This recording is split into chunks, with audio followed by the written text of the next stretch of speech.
Donc voilà, mesdames et messieurs, nous sommes dans la joie de nous retrouver encore une fois dans notre explication, n'est-ce pas, du cours de la vie surnaturelle. Mon nom est Ange Kunda, concepteur et titulaire de ces cours dans notre école biblique appelée Bethlehem Schule, basée en Europe, basée en Autriche.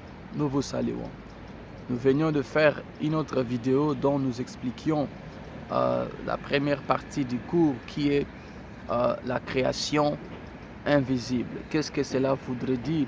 Nous étions en train d'expliciter que la Bible nous montre plus sur la création visible qui débute, n'est-ce pas, dans Genèse chapitre 1.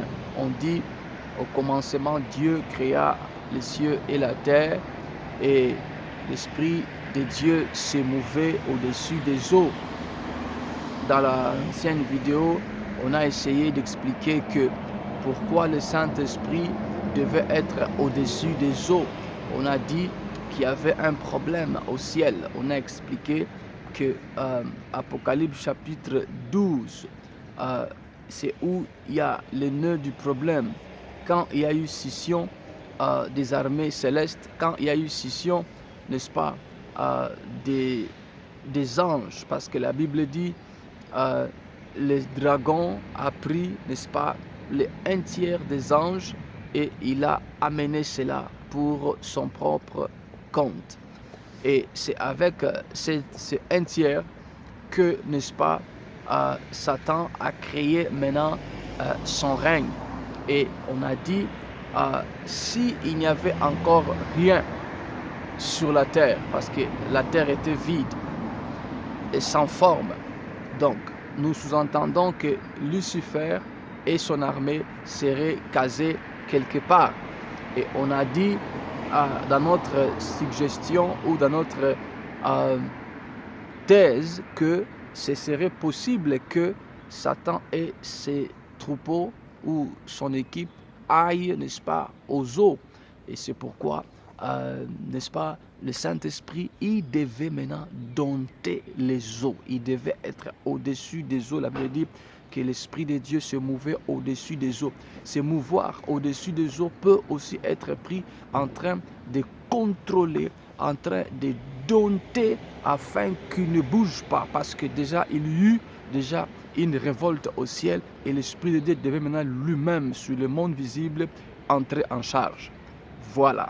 Alors, on a aussi dit que notamment que les eaux sont parmi les éléments de la création invisible, parce que nulle part on a dit qu'il y ait les eaux. Non, les eaux étaient déjà là. Donc Dieu n'a pas créé les eaux dans le monde visible. Donc les eaux, ce sont des éléments du monde invisible. Voilà. C'est ce que nous avions dit dans la vidéo précédente. Ceci n'est pas un enseignement, c'est une explication d'un enseignement dans notre école biblique. Déjà, on a déjà donné des manuscrits, donc les étudiants qui les liront pourront bien comprendre ces explications, parce que nous nous sommes dit avant les examens de ces cours qu'on puisse encore venir réexpliquer. Ok, on a aussi dit que l'Apocalypse ne doit pas être pris chronologiquement, forcément. C'est le chapitre 1, 2, 3. Non, parce qu'on a quelques petits soucis de reconstruction des faits. Et on a dit, nous croyons que Apocalypse chapitre 12 ne devait pas être après le chapitre 5.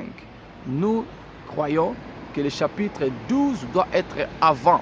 Dans quel sens? Dans le sens que il devait y avoir d'abord scission. Il doit y avoir eu d'abord de révolte, rébellion, et ce n'est qu'après qu'il devait y avoir réparation, restauration. Parce que nous croyons que Apocalypse chapitre 5 est un fait ou une photo très capitale, parce que là, on voit même l'œuvre salvatrice. Il ne peut pas y avoir l'œuvre salvatrice s'il n'y a pas eu cassure. De la même manière, il ne peut pas y avoir résurrection s'il n'y a pas eu mort. Donc, on ne peut pas avoir une réparation s'il y a eu une cassure ou un fait. C'est pourquoi nous disons, Apocalypse chapitre 12 doit être dans la chronologie des événements plus avant que chapitre 5. Parce que quand il y a eu maintenant scission, les anges déchus sont partis et maintenant Dieu devait rétablir le respect de sa personne, le respect de son trône. Autrement dit, ça peut choquer, mais c'est cela. Dieu devait resanctifier le ciel. Dieu devait réendoctriner sur sa sainteté au ciel. Donc, le combat spirituel, on a dit, ne débute pas sur terre.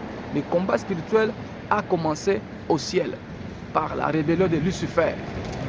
Ce qui veut dire, donc Dieu, dans le chapitre 5, il devait maintenant amener les anges à l'ordre. C'est pourquoi il est écrit, quand vous lisez chapitre 5 au verset 9 et 8 et 9 et le suivant, que il y eut un cantique nouveau.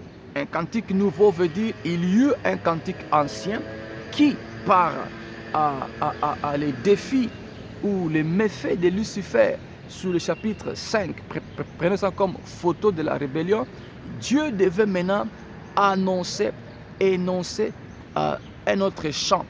Le chant veut dire, ou une cantique veut dire une nouvelle adoration, parce que la première adoration serait infectée par la rébellion de Lucifer.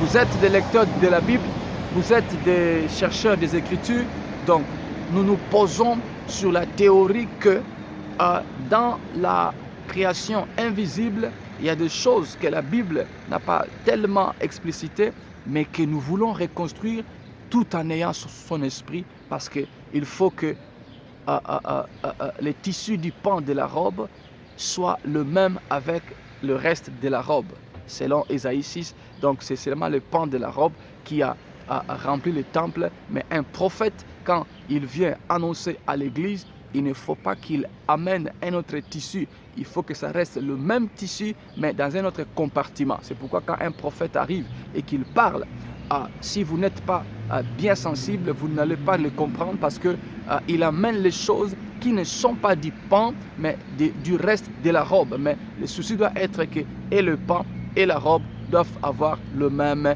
tissu. Voilà, la robe, c'est la divinité de Dieu. Ok, rentrons maintenant sur Apocalypse 12. Donc, Apocalypse chapitre 5, disais-je, là, nous comprenons une chose. Nous voyons, il y a maintenant un cantique nouveau. Et on a dit, s'il doit y avoir un cantique nouveau, donc il y a eu un cantique ancien. C'est où nous posons notre théorie que Apocalypse chapitre 12 doit être avant le chapitre 5. Ainsi, si tel est le cas, maintenant, observons les choses. Dans notre première partie sur sur la création invisible, il y a aussi la création des anges, hein, la création des trônes, la création des pouvoirs.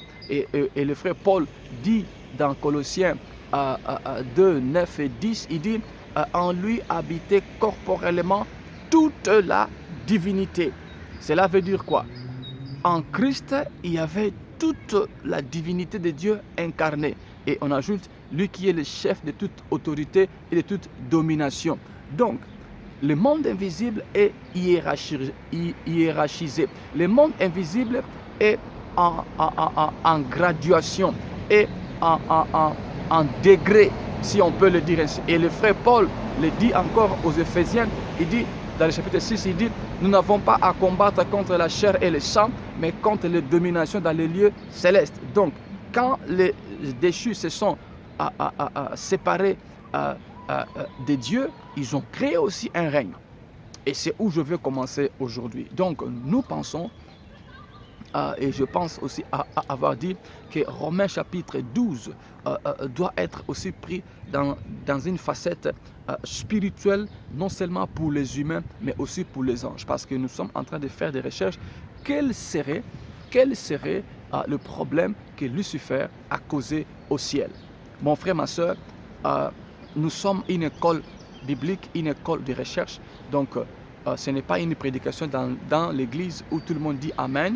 Non, mais nous ouvrons des thèses. nous ouvrons des questionnements afin que nous, les enfants de Dieu, que nous puissions aller faire des recherches. Donc, parlons maintenant sur le fait qu'il y eut un problème au ciel. Quel serait ce problème? Suivez-moi très bien. Il y a la possibilité de reconstruire une histoire en voyant l'évolution, en voyant l'avenir. Vous pouvez vous imaginer comment a été le passé. Maintenant, observons l'évolution de Lucifer. Au ciel, il crée une révolte. Il se sépare, il part, il est chassé, vaincu par l'archange Michael. Ok, Lucifer, selon notre base, il est dans les eaux et Dieu dompte les eaux pour créer. Il croise une créature appelée l'homme, l'humain. Donc Dieu a créé le human, il a créé en deux formes, en deux sexes. Donc dans le corps, il y a l'humain masculin et l'humain féminin. Ok, Lucifer arrive et il dit Dieu vous a menti. Donc c'est ça, c'est la déduction. Quand Ève dit que non, il nous a été dit de ne pas manger. Non, il dit mange. Là aussi, on peut déjà ouvrir une parenthèse. Dieu a parlé à Adam. Dieu a établi Adam, mais Lucifer ne vient pas parler à Adam, il parle à Ève. Sans pour autant être contre l'émancipation, sans pour autant développer ici une thèse que la femme ne prêche pas. Ça c'est un autre domaine. Mais c'est qu'on comprend ici, Lucifer cherche toujours à faire l'encontre de la volonté de Dieu. Pourquoi? C'est ça sa nature.